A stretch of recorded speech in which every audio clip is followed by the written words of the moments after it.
Hey everyone, today we're going to be beginning to build a large garden here. I've been wanting to have a garden on the property for a while, and I think it's a good time to do so since food prices are going up there's a lot of droughts around the country. Food's not as easy to grow, so of course prices are going to go up.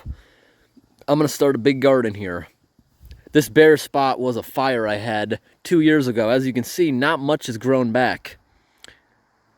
It's hard for the ground to recover. But my plan today is I'm going to take down a couple of trees here.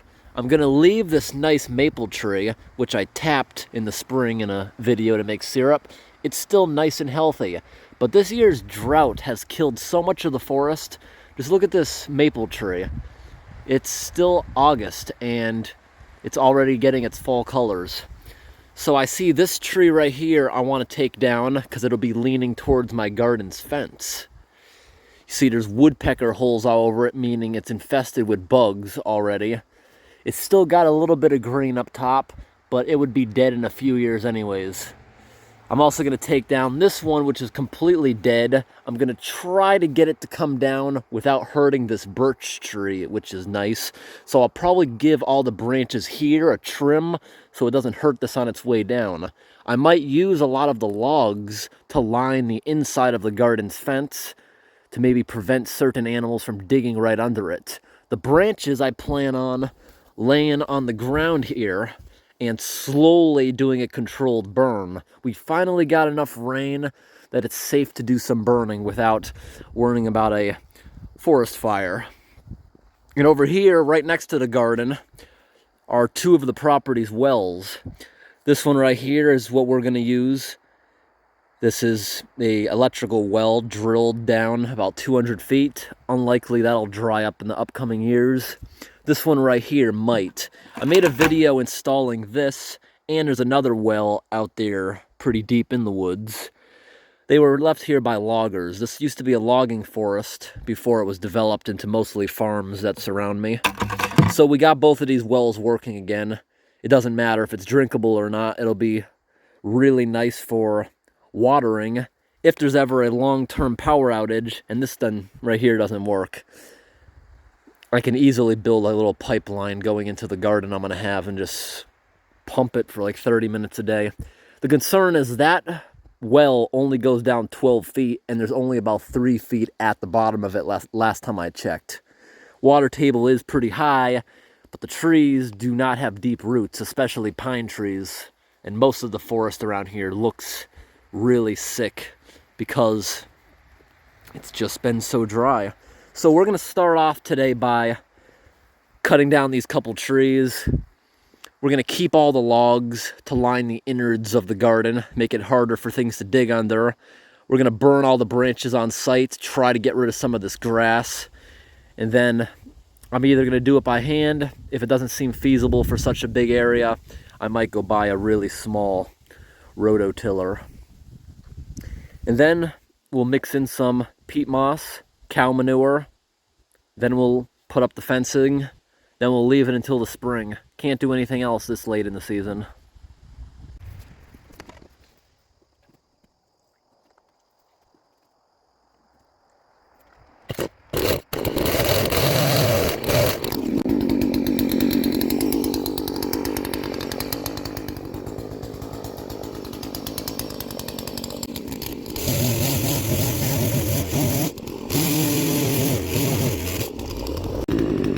Yep, this tree definitely had to come down. Look what's inside it. This tree was definitely gonna die. I'm sure we'll be seeing a lot more of them.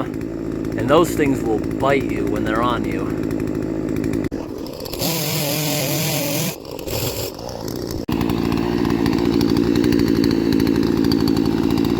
They've hollowed out the tree pretty well. Look at them all. Thousands of them in there.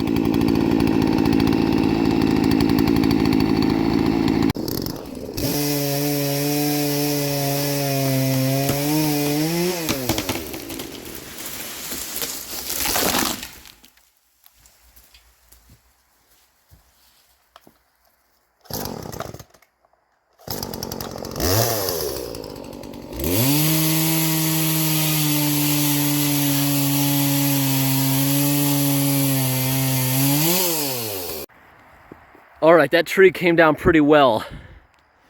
Now we have a lot of room here where we can try to take that one. Whoa, these ants are on me and they're biting. Look at them all. Hollowed out the middle of this tree so bad. Oh, there's a flying one escaping. Yeah, we're gonna deal with these guys every part of this we cut. Oh, they're on me and they're biting, yeah. Not exactly sure how they got way up on me. Oh, look, they're climbing on me from the ground. They're all biting. Maybe we'll give this area a little bit of time to clear.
All right, everyone, we finally got the trees down and cut up, which took just over an hour. Now, those logs I'm probably going to keep. I'm not going to burn those. I'll probably use those for like a inside perimeter next to the fence, just to make it harder for something to dig under the fence. And I may burn this stuff and for the time being stack that, because this stuff here is junk to burn. That's aspen. It's got a very low BTU output, and it never really cures very well. Those are still so heavy, and they've been sitting there for 2 years. It's not a good wood to burn for heating or anything.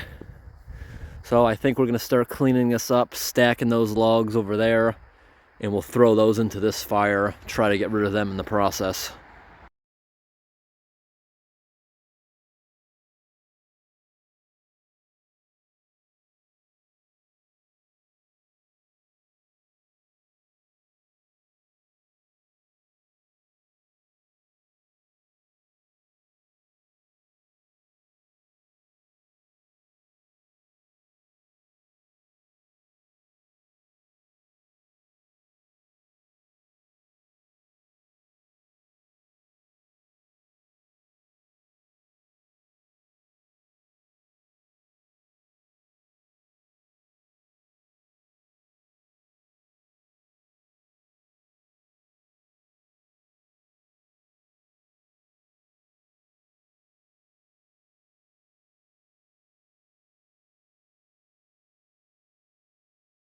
All right, everyone, we just had an 1.5-hour fire. This is almost completely gone. We're gonna let this smolder all night. Tomorrow afternoon, it should be nice and cold, and we're gonna try doing some rototilling. I don't know if this helped or not as far as getting through the grass, but this scar right here is probably gonna be 1/3 of the size of the garden. That ash will definitely add a lot of nutrition in it. So what do you guys think? Will this be harder to rototill? Because this didn't burn for long, I doubt it killed the roots of the grass. And if I just left it, it would probably come back really green in this spot. And you see the logs are not burning that well. That's why I chose not to throw more of them in. those I'm sure something will still be left over in the morning. Again, it's not very hot.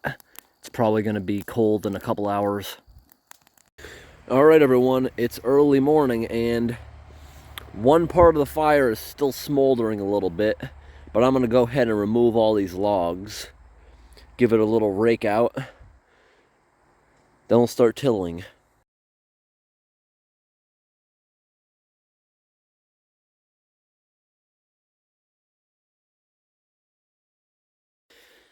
All right, everyone, it's the next day. There's only one log still smoking. I watered down the area so it won't be a dusty storm when we start rototilling. Got a little bit of cow manure. Couldn't find any peat moss this time of year. Got some fencing. I can't believe how much fencing's gone up in the past couple of years. But you see, I bought really long posts that'll be at least a foot higher than the fence, or I'm going to put an electrical wire. That's the only way I can see to keep bears from stealing from the vegetable garden and crushing the fence. I did not get the rototiller I wanted. It was a 2-stroke, the one I went to see made by Stihl. The guy from the store recommended not buying it because it was too small, so I went over to Lowe's and they had this machine. I don't really like Craftsman machines, but I think it'll get the job done, and I was able to get it for $500 instead of what it says. This was a show model, that's why it has that tag. You see it has a big dent in the muffler here. And this might be normal that it rides a little to the side, you know, better for tilling because it throws the dirt over. That might be why it's like that, or maybe it's broken. I'm not sure, but because of the damage here, I got it $150 off, and it came with a bag of motor oil. So let's fuel it up and see if it works.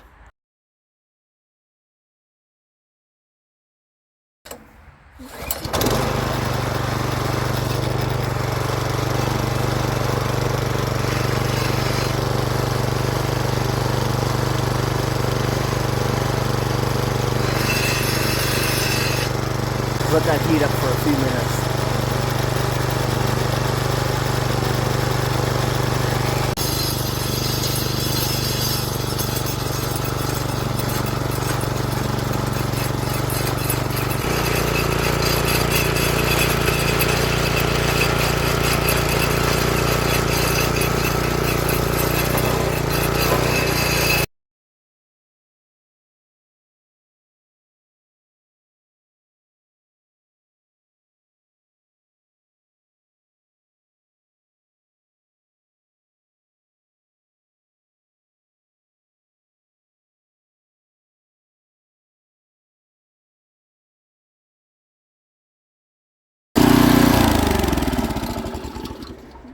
It's definitely easier than doing it by hand, but these roots are a real pain in the butt. It keeps jamming the machine. Now I have to spend some time to pick those out. I gotta pick all the roots out of here and rocks, as many as I can. Now that was the easy part. Now I gotta start tilling where we didn't burn. Coming out of the muffler.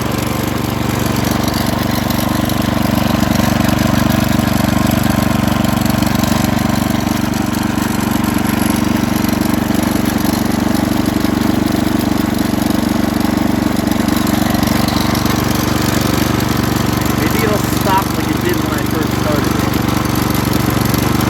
Only dripping oil. I just overfilled it with a little so it doesn't run out. Hoping it'll stop like at least this drop down.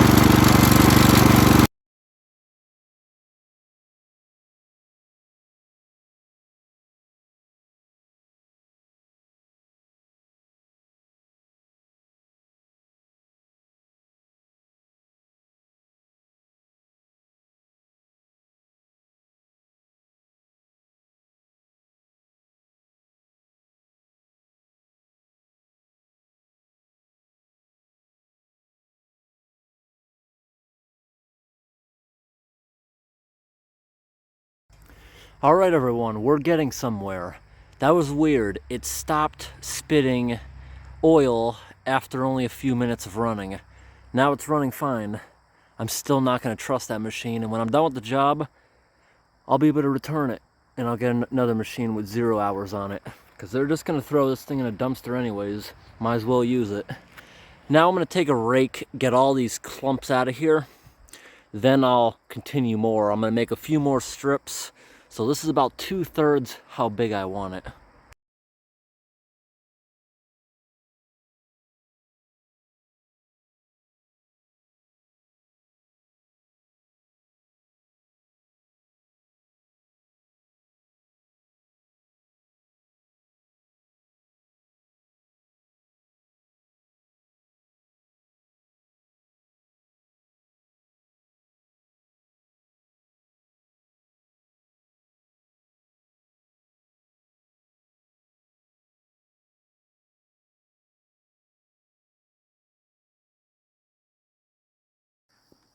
I gotta say, quality control has gone down so fast in the past few years.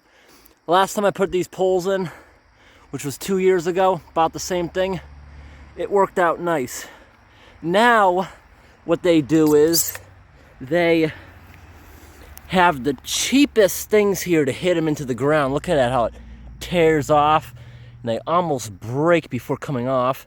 Now you got bare metal there that's just gonna start rusting through. All of them have that. And they're so weak now. I put this one in slightly crooked, went to straighten it out, whole thing just starts crumpling. And look at this thing here. What a piece of junk. That's gotta get returned when I'm done. So I decided I'm gonna leave all these clumps here. There's a lot of nutrition, and we're gonna get it to go back into the dirt. I'm going to till in a whole bunch of peat moss, cow manure into this. Then I'm gonna put a whole tarp over it. It's still gonna be hot out for another month. We'll let it bake. It'll create a lot of humidity underneath the tarp because I'm gonna water it first. It'll make any weeds, seeds for the grass, anything that might be in that soil sprout. Then it'll kill it from extreme heat and lack of sunlight.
All right, everyone, we're all done with this for this year. We put down 6 giant bags of peat moss and 8 bags of this potting soil, and we put a whole bunch of cow manure bags earlier on. Now we're gonna let this sprinkler probably run all night. It's gonna take a long time for that peat moss to absorb, but once it does, the garden will stay wet for a really long time. Once this is all wet, we're gonna lay down this liner. I'm gonna have to cut it a few times to get it to fit in there nicely. That black color is going to bake any seedlings that might come up. It's going to make the ground nice and warm, baking in the sun. It'll be nice and humid. Any seeds for weeds or grass will germinate and they'll die, so there'll be nothing there in the spring when we pull it off to start planting. And that's especially a good thing because we're going to leave all the sod here. All the sod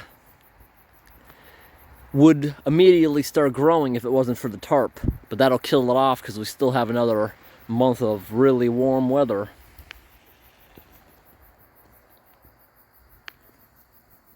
And we pulled out a bunch of good rocks. We'll use those along with a bunch of logs to hide or hold down the liner. Then tomorrow we'll put up the rest of the fencing. And these fence posts, I bought them especially high because we're going to put electrical wires on top of them. It's the only way to keep the damn bear out. There's a lot of bears around this year. It's because it's so dry, they don't have food. So they're coming into neighborhoods trying to steal food. It'll probably be a solar electric fence. Those are very inexpensive at the Tractor Supply store.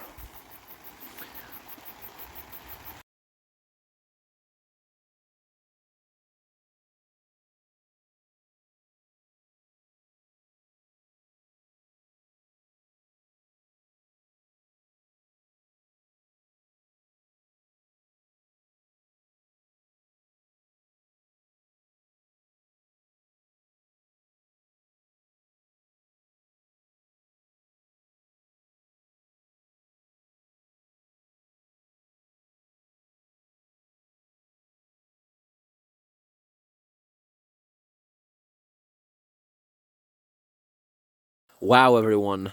Check out how wet the soil is. Do you think the peat moss completely absorbed? This thing has been running now for 14 hours, all night, and I don't see it really dribbling away. Wow, it's so muddy. But look, it's not even completely absorbed. You see how much water this really takes? But that should be good enough. We're going to tarp it, and then it'll absorb, it'll spread throughout it once it's trapped underneath the tarp from being able to evaporate.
All right, everyone, we're just about done. This is about all we're gonna do for winter.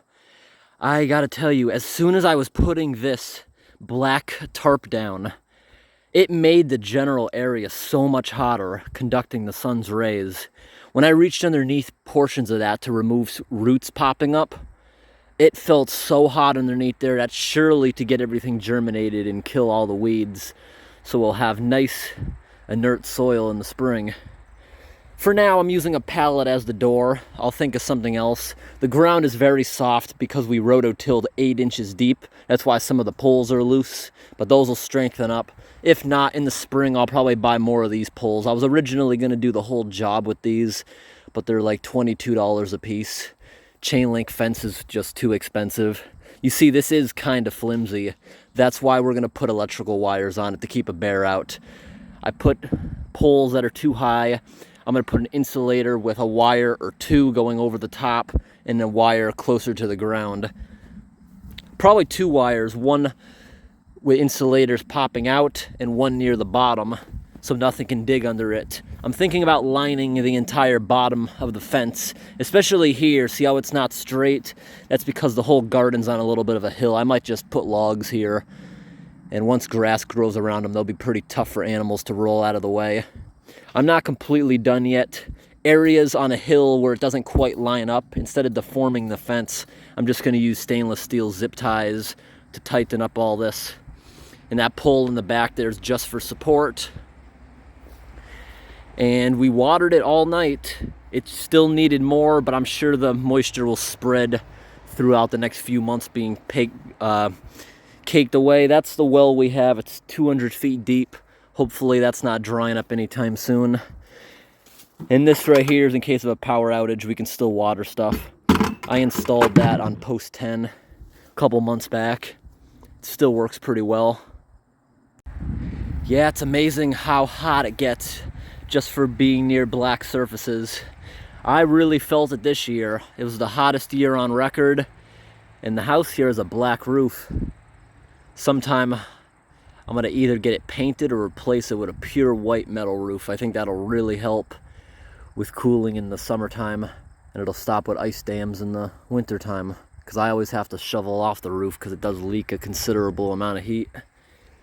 All right, so we do got a little bit of fencing left over in case we want to make the garden bigger some year. Before I return this rototiller, which was, you saw yesterday, leaking a lot of oil, I'm not going to trust it even though it completely stopped. It seemed to do it yesterday. It smoked when I started it for the very first time, and then it smoked later on. It seemed to stop when the engine got warm. So if I start it right now, is it going to smoke again? Let's see.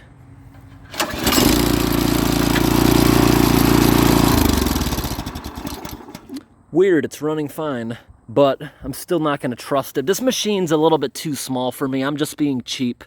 Can't afford a bigger one this year. Maybe next year they have really big ones at the Home Depot, which actually have blades that I can't bend with my own hands. Look at this guard, it's so flimsy. They have better ones for a few hundred more. I'll be able to afford that next year.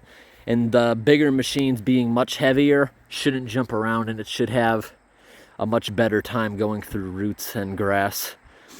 But for next year, this is big enough. If the garden does good, I'll probably make it twice as big. Thanks for watching, everyone. Have a great day.